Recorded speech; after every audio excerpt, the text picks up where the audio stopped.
Bonsoir à tous, bienvenue dans votre magazine. C'est votre emploi comme chaque mercredi. C'est un métier de passion qui traverse les générations, un métier jugé difficile. Le confinement l'an dernier a été bénéfique pour son image. On s'intéresse ce soir au métier d'agriculteur dans notre région, un métier qui recrute. Quelles sont les formations, les opportunités? Pour en parler avec nous, notre invitée Corinne Bourdet, co-gérante de l'agence Agri Intérim. Bonsoir. Bonsoir. Merci beaucoup d'être avec nous et comme chaque semaine, Thibaut Cotin de L4M est avec nous, il nous accompagne. Bonsoir Thibaut. Bonsoir Marie.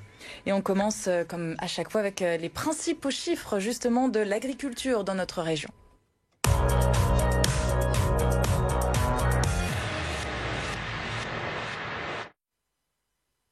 Et on compte un petit peu plus de 45 000 agriculteurs dans les Hauts-de-France, 1 390 € mensuels. C'est le revenu moyen, un chiffre de l'INSEE en 2017. Et l'agence Agri Intérim a recruté 300 personnes l'an dernier en 2020. Alors le salon de l'agriculture cette année à Paris n'a pas eu lieu. C'est un événement traditionnel au mois de février qui permet de rencontrer le monde agricole. Ça, c'était une grosse déception, j'imagine ? Évidemment, comme beaucoup de salons agricoles, comme il y a eu Terre en Fête effectivement sur les Hauts-de-France, c'est un bon moyen pour chacun de découvrir l'agriculture, de découvrir de rencontrer les producteurs. Donc oui, c'est une proximité qu'on n'a pas, effectivement. Ça permet de mettre en avant aussi les métiers de l'agriculture. Surtout, ouais. Donc du coup, il y a un vrai manque en termes d'image cette année. Tout à fait, ouais. Et la région, c'est une terre agricole chez nous dans le Nord, le Pas-de-Calais, on peut le dire ? Ah oui, c'est une terre agricole. Après, pour moi qui viens aussi de la Bretagne, parce qu'Agri Intérim est bretonne, et c'est vrai que j'ai un regard, c'est quand même des grandes étendues dans les Hauts-de-France, et c'est vrai qu'il y a quand même pas mal de cultures telles que la betterave, les endives, les pommes de terre, et c'est assez vaste. Donc il y a des cultures qui n'existent pas dans d'autres régions, qui sont vraiment spécifiques aux Hauts-de-France, et du coup des exploitations qui sont importantes. C'est ça les spécificités de nos régions. Quand on pense à l'agriculture, on pense vraiment au travail de la terre, mais c'est beaucoup plus varié en termes de métiers. Ah oui, il y a quand même beaucoup de choses qui gravitent beaucoup de métiers qui gravissent autour de l'agriculture. Vous avez des entreprises de travaux agricoles, les coopératives, les concessions, les fournisseurs d'aliments, et puis tout ce qu'il y a autour. Dans les salons, on les rencontre aussi. Ce sont des conseillers auprès des agriculteurs, c'est les banques aussi, les assurances qui...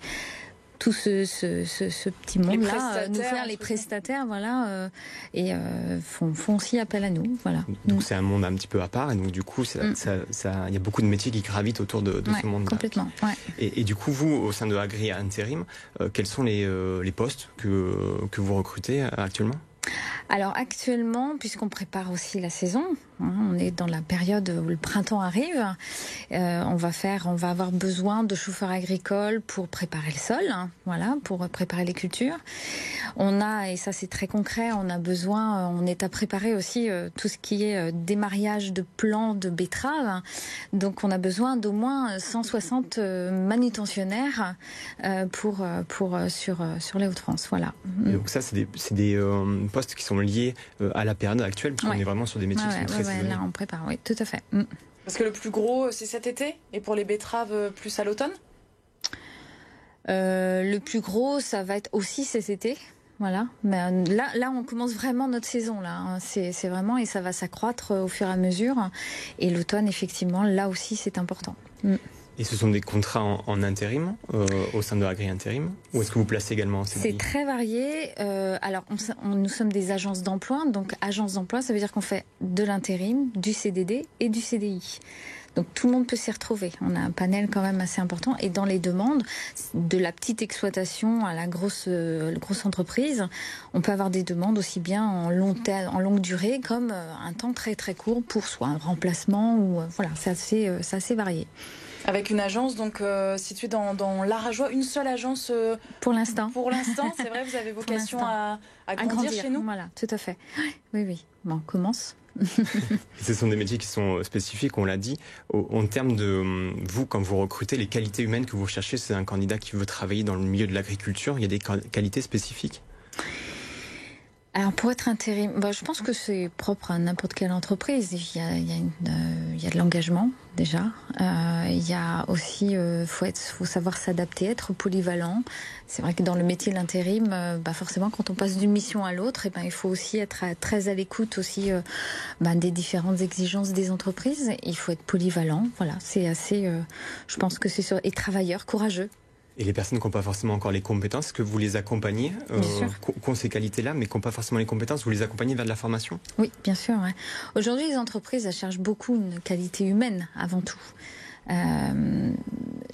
Alors, pour la petite histoire, quand il y a 20 ans avec mon papa, puisque c'est une entreprise qui a été créée par mon père, quand on a commencé, on ne faisait que de l'agricole et il y a des métiers tels que les travaux publics ou le paysage qui sont venus à nous parce qu'on avait des profils agricoles courageux, travailleurs. Voilà, c'est ces qualités-là que l'on recherche et ces valeurs-là qui sont importantes. Ouais. Il y a des secteurs qui recrutent plus que d'autres dans ce grand monde de l'agriculture? Beaucoup les entreprises de travail agricole, beaucoup recherchent, on recherche surtout des chauffeurs agricoles, mais le maraîchage recherche aussi énormément. Donc surtout en ce moment, voilà. Donc faut pas hésiter à aller sur notre site internet que vous verrez, je crois, après, pour aller voir nos annonces ou appeler l'agence, justement, appeler Jérôme, qui aura le plaisir de vous accueillir. Le bio, ça a donné une nouvelle dynamique aussi. Vous parliez des maraîchers. Le bio, ça a donné une nouvelle dynamique du coup dans ce secteur. Il y a de plus en plus effectivement d'exploitation en bio, effectivement, ou j'allais dire du conventionnel, mais raisonné aussi, de plus en plus. Je pense que c'est important aussi de le dire. Donc oui, effectivement, ça donne une nouvelle dynamique, de nouvelles perspectives, de nouvelles aussi un nouvel accompagnement aussi dans les formations, par exemple. Et donc ça, c'est une évolution du monde agricole. Ouais. Il y a une évolution aussi technologique qui est très marquée. Oui. Parce qu'on a une image des métiers agricoles qui sont assez basiques, mais en fait, c'est pas du tout le cas. Ah, surtout pas, ouais. Je crois qu'il y a beaucoup d'a priori sur le monde agricole. Ça, c'est dommage. Et il y a un gros travail sur justement l'image. Les salons auraient permettent aussi ça. C'est quoi les idées reçues, justement, qui persistent encore en 2021 ? Je pense que tout le monde, enfin voilà, souvent... On considère un agriculteur comme peut-être maltraitant auprès des animaux, pollueur, ce qui n'est pas du tout le cas. C'est pas la majorité quand même. Non, c'est pas la majorité, bien sûr. Mais alors, moi, je trouve qu'aujourd'hui, on a beaucoup de reportages qui sont beaucoup à charge, et je trouve ça dommage parce qu'aujourd'hui, l'agriculture aujourd'hui, le monde agricole est novateur, utilise beaucoup de technologies.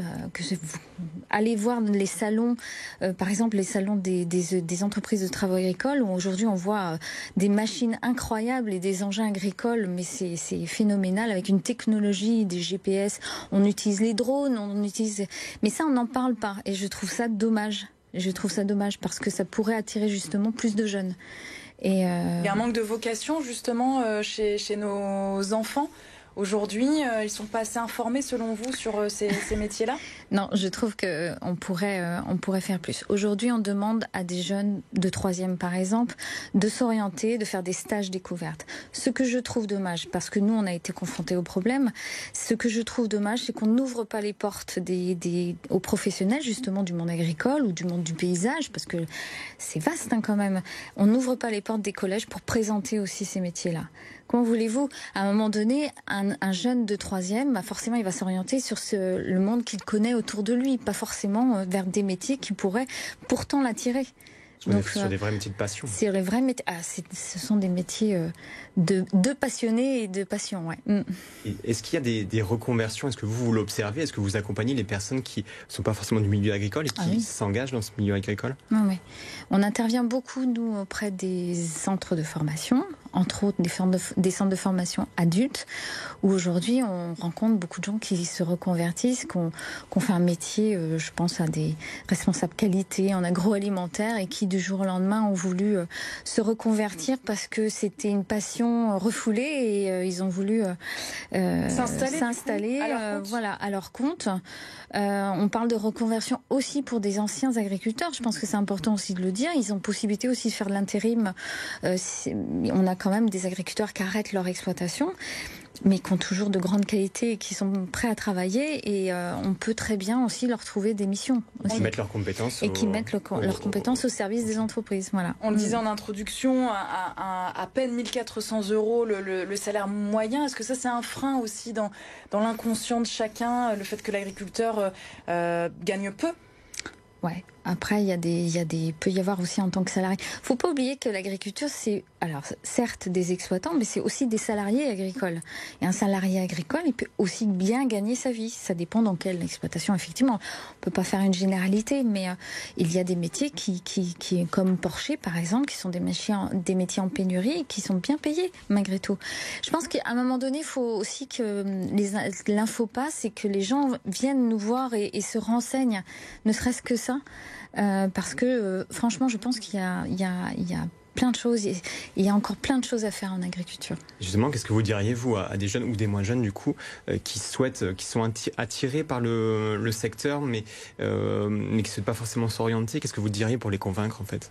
C'est ça, venez nous voir, c'est un milieu, le monde agricole est très novateur et il faut juste avoir la curiosité de se renseigner. Venez nous voir et on vous accueillera déjà et on vous renseignera. Merci beaucoup Corinne Bourdet. Justement, on peut aussi aller faire un petit tour sur votre site internet agri-interim.fr pour avoir un petit peu plus d'informations. Merci beaucoup d'être venu. Merci Thibaut, à la semaine prochaine. À la semaine prochaine, merci. Pour un nouveau numéro de C'est votre emploi. Et on se retrouve demain jeudi, bien sûr pour votre magazine C'est votre santé, et nous parlerons endométriose demain avec le professeur Pierre Collinet, une maladie qui touche en France 1 femme sur 10.